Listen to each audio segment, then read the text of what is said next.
We're watching as a private Japanese lunar lander gets ready to touch down on the moon's surface. Tokyo-based iSpace will effectively become the second company to pull off a successful moon landing. And to break this all down for us, CBS News space consultant Bill Harwood joins us now. So, Bill, there is no better person to ask about this than you. How significant is today's landing for privatized space travel as an industry? Well, I think it's very significant. You know, we've had one U.S. company pull this off back in March, Austin-based Firefly Aerospace. If iSpace pulls this off, and they're not down quite yet, they'll join those ranks. And so I think that means that, they're going to try to establish an infrastructure where you can routinely put a payload on this spacecraft, send it to the moon, not have to rely on a government, and presumably at lower cost. They want to set up a commercial transportation service, all these companies do, to vie for, business in the coming years when American astronauts are going to return to the moon, presumably in the Artemis program. We're less than a minute away from touchdown, but I also just want to let viewers know what we're looking at here, because this is a simulated kind of visual of the actual lunar landing, right?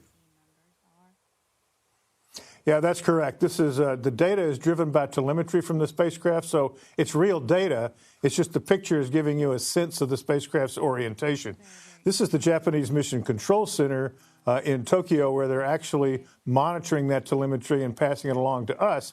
I should point out they don't actively control the landing on something like this. The moon's simply too far away for real-time commanding. The computer on the spacecraft is responsible for getting it down to the surface. And so far, so good. It's flying right down the pipe. All right, we are just seconds away from this historic moment. Once again, the second company to pull off a successful moon landing, if it's successful. Let's listen in right now to this moment. Just a while. We already passed the landing scheduled time, and we're still verifying the state, confirming how it is on the surface.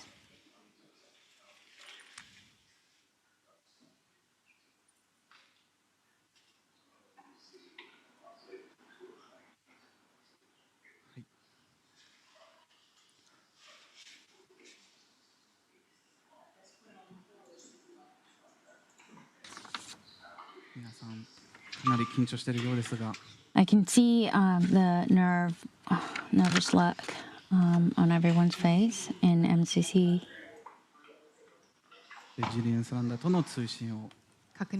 They're confirming the communication with the resilience lander. It might take some time before the confirmation. It'd be great if you can bear with us.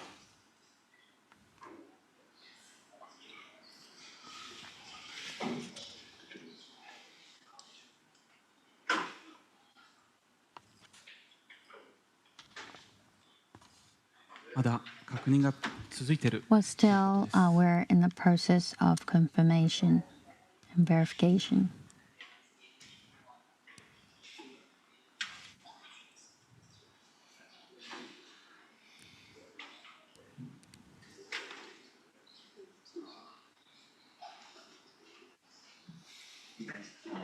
So we still have telemetry, we still carry the antenna.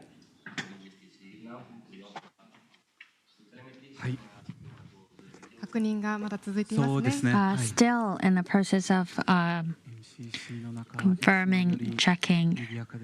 MCC room is filled with members, more crowded than its normal date. 日立さん、ここからもう少し時間がかかる可能性がありますよね。So it can take some more time, 会場 right? の皆 That's 様、 on. 配信の皆様には、少しお時間を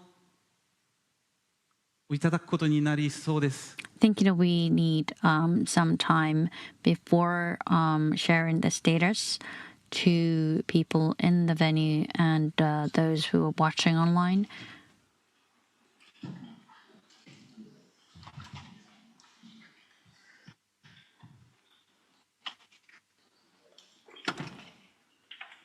Right, では大変お待たせしておりますが、Right, so we've Obviously, people there waiting on pins and needles for this confirmation. But Bill, just give our viewers a better sense of exactly what's going on here and how important this mission is to the people in that room. Watching these videos, but I will make sure to update you. Oh, I'm sorry. I was just listening to the mission control loop here. You know, it should be on the surface. Now, if it landed in a slightly different orientation so the antennas aren't properly aimed at Earth, it can take some time to track down the signal that confirms a safe landing. But, of course, it's a nervous time right now while they wait for that confirmation. And like we've talked about before, you know, success is critical to iSpace. This is their second try at this. They clearly thought they had learned their lessons from the first failure back in 2023. They built in lots of safety upgrades and improvements to ensure that this one gets down successfully. And if it does, that's a major milestone, no question about it. There are a lot of folks out there that believe the moon is going to be a hot place commercially when NASA astronauts return there in the Artemis program. You know, the Chinese are expected to land people on the moon by 2030.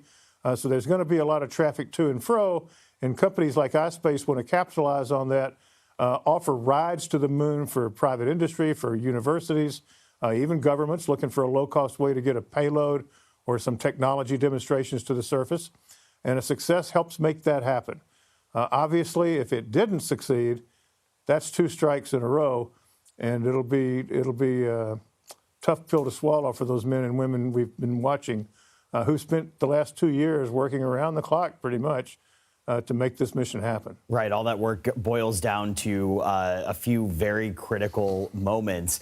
You can see that they've cut away to some promotional videos right now talking about making, presumably, the spacecraft itself. But, Bill, walk us through some of the challenges, the logistical challenges. Like when it is closing in on the moon, is that like the most risky time for it? Like, just walk us through like what we're seeing in this moment.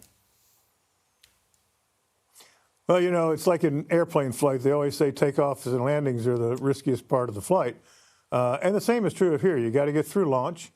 From there, you got to get from Earth orbit out to the moon. That's no small task. But the landing, what we've seen today, this final hour in this mission, that is really the most critical phase. The flight controllers can't manually fly the spacecraft. You have to program it so that the computer on board can manage all of the sensor data that's coming in, its velocity, fuel flow rates, orientation, things like that, in order to touch down on a landing spot that's been pre-selected. It's not easy. It's extremely difficult, as we all know from the trouble, that countries even, as well as private industry, have had successfully landing on another body. And in this case, of course, there is no atmosphere. You can't use it to help slow down. You've got to rely on your rocket power to bleed off all that velocity down to zero at the moment you touch down or very close to it. And it's just not an easy thing to do. There's a running joke in the space business when you cover this. It's like anytime something happens, somebody will say, space is hard. And what makes that funny is it's true. And you hear it all the time. Space is hard. It's an extremely challenging thing to do. And for a private company that's financing its own hardware analysis, all the expertise it takes to build and launch something like this, it's especially challenging. Space is hard. Space is also... We're going to have to see how this plays out. Oh, space is also ruthless. Sorry, Bill, I didn't mean to jump in there. But, No, that's okay. I have another question. Just zooming out for a second, one reason companies are paying more attention to the moon is NASA's Artemis program and the promise of a more profitable commercial infrastructure to go along with that. So President Trump's new budget appears to be prioritizing Mars as the nation's long-term destination. How important is government policy and direction to these commercial moon missions? Well, it's very important. One of the things NASA's been doing as part of the Artemis program is financing some of these private companies, meaning paying them to carry NASA instruments and other equipment to the moon, kind of underwriting some of these initial efforts by the private sector. That's not the case with the iSpace lander Resilience that we're talking about today, but it has been the case with other spacecraft that have gone from U.S. companies. And so I think it is important. If the national policy is to establish some long-term presence on the moon, that's one thing. If we're only going to do a couple of exploration flights and then turn our attention to Mars, that's another thing. Now, the same business model would apply to Mars that applies to the moon. You're still going to need transportation to whatever your destination is. And if you can provide it reliably at lower cost than the government can, then there's a marketplace for that. But, you know, Mars is really down the road a ways from what we're talking about today. The moon is the near-term target. And depending on how this budget plays out, you're exactly right.